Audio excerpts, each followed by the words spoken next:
안녕하십니까. 평생투자입니다. 오늘은 5월 18일 화요일입니다. 내일은 공휴일이고요.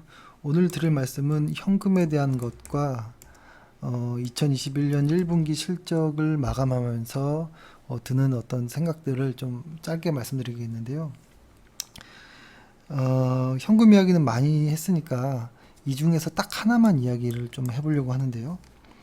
일단은 주식 투자할 때 현금이 하나도 없고 주식만 있을 때의 어떤 많은 단점들 중에서 하나가 뭐냐면 어, 다 주식만 있다 보면 현금이 아주 하나도 없거나 아주 뭐 작거나 이러면 어떻게 되냐면 어, 좋은 종목을 이제 계속 이제 찾는데 게을러집니다. 일단 게을러지고 새로운 종목들이 분명히 나오는데 잘 안 보게 돼요. 왜냐면 나는 모든 종목들이 다 주식화 되어 있기 때문에.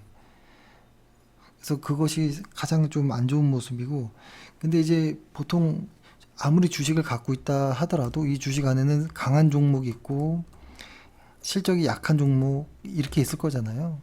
그러면은 내가 보유한 종목이 이렇게 있지만 새로운 이렇게 실적이 마감되면서 새로운 종목들이 이렇게 나오잖아요. 강한 종목들이 나오고, 그리고 내가 보유한 종목 중에서도 약해지네 이런 걸 느끼면 이 약한 종목과 강한 종목을 이렇게 바꿔줘야 되는데 그걸 잘 못하게 되는 단점이 있습니다. 그러니까 다 내가 가진 주식, 내가 다 현금 없이 주식만 갖고 있으면 좋은 종목도 찾는데 게을러지고 종목 교체도 잘 안 되고, 근데 내가 가진 종목들의 보유 시간이 길어질수록 더 이러한 경향들이 강해지고 심지어 선입견까지 생깁니다. 내가 가진 종목이 분명히 안 좋은데도 좋을 거야 이렇게. 이런 것들이 정말 주식하면서 안 좋은 것이 있고, 이렇게 되면 뭐가 어떻게 되냐면 주식 투자의 어떤 감을 잃어버립니다. 시장의 흐름 어떻게 변하는지, 어디 업종이 좋아지는지 뭐 이런 감을 좀 잃어버려서 상당히 안 좋은 악순환이 되더라고요. 그래서 어느 정도 내 투자 자산에서 현금이 이렇게 있으면 상당히 저는 좋은 부분이 있다고 봐요. 특히 뭐 현금이 절반 정도 있잖아요. 그러면 시장을 더 냉정하게 봅니다.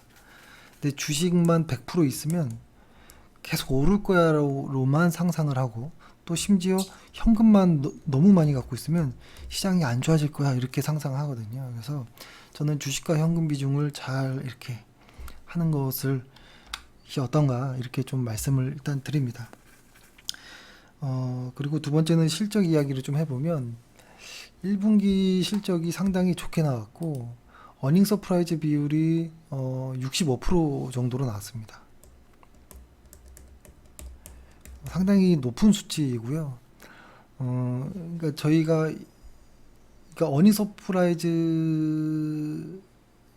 이렇게 그러니까 실적이 우리가 생각했던 것보다 더 좋게 나왔던 업종이 뭐였냐면 정유화학, 그다음에 어, 정유화학, 철강, 어, 은행, 증권, 뭐 지주회사, 뭐 요렇게인데요.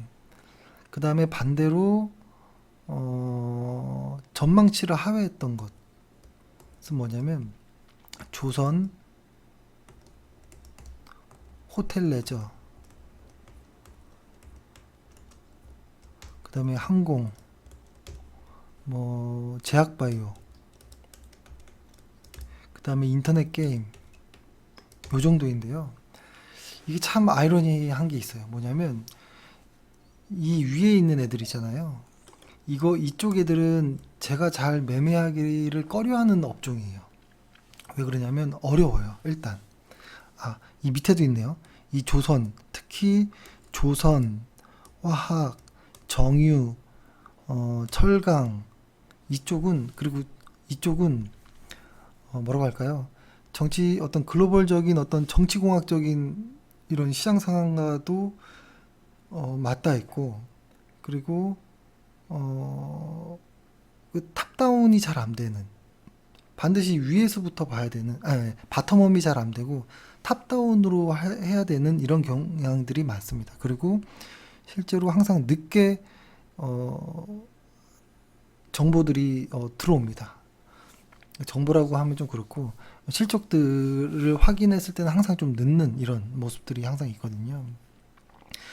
그리고 실제로 파악하기도 어렵고 그래서 정유화학, 철강, 조선 이쪽은 저희가 잘 안 하는 쪽인데 안 하는 쪽에서도 새 업종이 들어가 있었고 원유 서프라이즈로. 그리고 은행증권은 특히 은행 같은 경우에는 성장이 멈췄다라고 보여질 정도로 산업이 조금 힘든 부분들이 있고 지주는 너무 어렵습니다. 하나의 지주 업체 안에 너무 많은 회사들이 있고 잘 보여지지 않는 회사들, 공개되지 않는 회사들이 많아서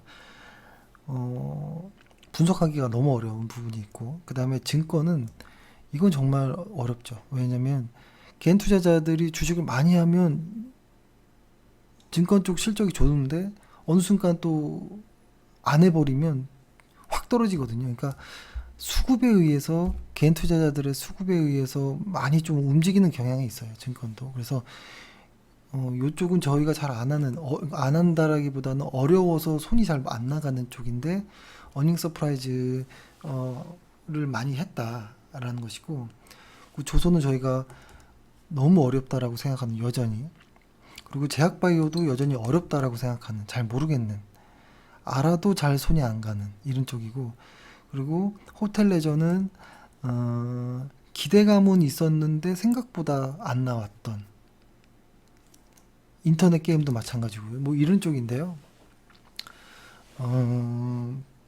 근데 이제 여기서 이제 가장 중요한 건 뭐냐면, 뭐 어떤 업종이 실적이 좋고 안 좋고 이런 거를 떠나서 전체적으로 큰 실적을 봤을 때 2021년 1분기 현재 이제 완료가 된 거잖아요. 여기가 어떤, 요렇게 써봐야 될 것 같아요. 이익 증감률의 어떤 고점 혹은 정점이 될 정점으로 좀 보여져요. 그러니까 많은 시장의 어떤 자료들을 계속 좀 보고, 저희가 원래 이렇게 분기가 끝나면 카페에다가 저희가 생각하는 좋은 종목들을 좀 올려야 되는데 이번에는 너무 고민스러운 부분이 이거인 것 같아요.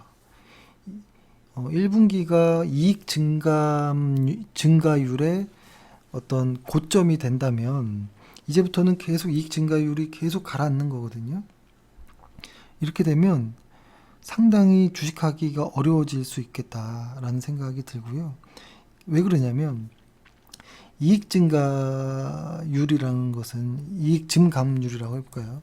이익이 증가, 최근에 계속 증가하고 있는 이런 율은 기저효과가 사라지면 분명히 이익 증가율은 낮아질 것입니다. 사실 영원한 EPS의 상향 조정은 없습니다. 영원한 EPS의 상향 조정이라는 것은 없어요. 근데 지금 운이 좋게도 계속 EPS가 상향 조정되고 있기 때문에 코스피가 흔들려도 일정 부분에서 반등하고 이런 모습을 보여줬다고 생각하는데, 그것이 1분기를 정점을 찍었다라고 본다면 시장이 안 좋으면, 안 좋다면, 그러니까 이런 거죠. 시장이 안 좋아서 빠질 일이 있어도 EPS 증감률이 계속 증가하면 이게 덜 빠질 수 있는데요. EPS 증감률이 꺾이면 이만큼 빠질 게 이만큼 빠질 수가 있다라는 것. 이제부터는 상당히 어려워질 수 있겠다라는 것입니다. 그래서 여기서부터는 더 철저하게 하반기, 그러니까 지금 상반기가 있고 하반기가 있을 것인데, 상반기보다 하반기가 확실히 좋아야 되는 쪽을 좀 봐야 될 것 같아요. 그러니까 실적이 전년 동기 대비해서도 증가하지만 전분기 대비해서도 증가하는 하반기에는, 특히 하반기에는 좋은 쪽을 찾지 않는다면 아무리 쌌다라고 느껴져도 쉽지 않겠다라는 생각이 들고요. 그 다음에 제가 작년 뭐 추워질 때 많이 말씀드렸던 것 같은데 21년도에는 시장의 정상화가 조금씩 이루어지지 않을까 이런 말씀 드렸는데요. 시장이 정상화된다라는 것. 그러니까 2020년도에는 코로나로 인해서 시장이 비정상이었잖아요. 어떻게 보면 이 비정상으로 인해 아주 높은 어떤 시장 상승이 있었다면 다시 정상으로 돌아온다면 과거처럼 이런 높은 상승은 아니고 일반적인 상승 하락 이런 것들을 보여줄 수 있겠다.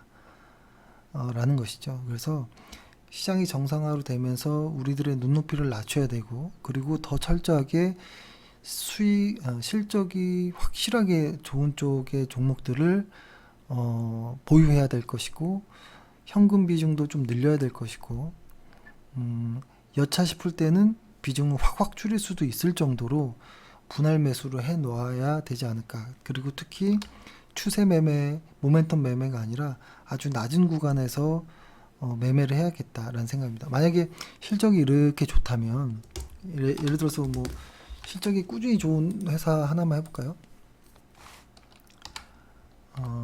예를 들어서 뭐 리노공업이라는 회사를 한번 볼게요. 리노공업이라는 회사가 장기적으로 꾸준히 성장했잖아요. 이게 너무 많으니까 최근에 거를 이렇게 해볼게요. 이렇게 실적이 꾸준하게 우상향하는 애들이라면, 그렇죠? 당연한 것이죠. 그러니까 실적이 계속 좋은 회사를 찾아야 되잖아요. 그러니까 실적이 계속 우상향한다면 저희가 볼린저 밴드 120을 기준으로 하단에 상하단 이렇게 나눠서 보잖아요. 볼린저 밴드 120 이런 하단에 왔을 때는 실적이 좋은 회사들은 항상 좋은 어떤 매수의 기회가 됐고요.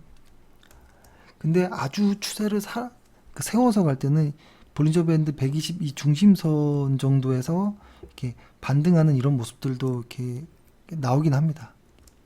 근데 확실한 거는 하단은 정말 중요한 어떤 매매 구간이었구나라는 생각이 들고요. 그 다음에 실적이 꾸준히 좋았던 리노공업이 있었으면 뭐 더존비주원도 꽤 오랫동안 좋았죠. 갑자기 생각나는 것만 말씀드리는 거예요. 이렇게 보면 더존비주원도 이렇게 보면은 이런 볼린저 밴드 이런 하단에서는 항상 좋은 어떤 매수할 수 있는 기회가 있었다. 그러니까 제가 드리고 싶은 말씀은 뭐냐면 아주 실적이 강한 상반기 그리고 올해 하반기도 이렇게 해볼게요. 실적이 쭉 이렇게 증가하는 회사, 올해 상반기, 올해 하반기, 그리고 내년에 또 상반기, 하반기 계속 좋아지는 회사를 선택한다면 120 볼린저 밴드 하단 정도에서는 꼭 시장이 어렵든 말든 매수는 할 수 있다라는 생각이 듭니다. 왜냐하면 기다리면 되니까요. 시장이 돌아 나간다면 분명히 올라갈 테니까요. 근데 실적이 안 좋은 종목은 이런 볼린저 밴드를 볼 필요도 없는 것이죠. 실적이 안 좋으면 차트를 열어볼 이유도 없는 겁니다.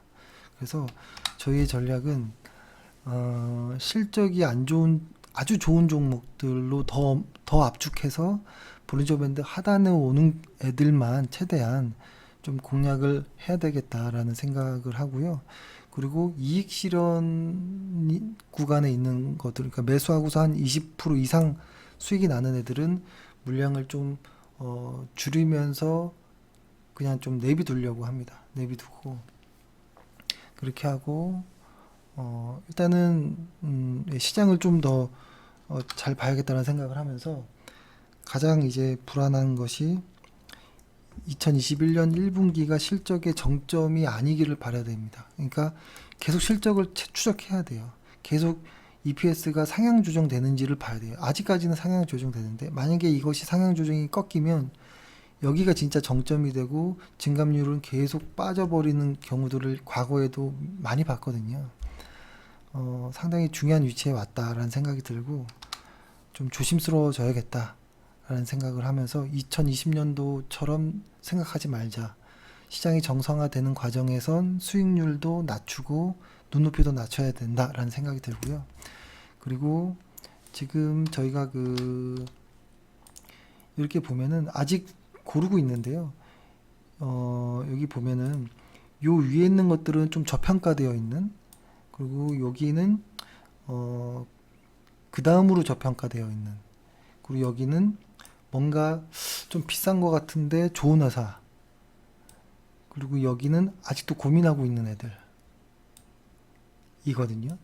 그래서 이것들을 오늘 내일 좀 더 봐야 될 것 같아요.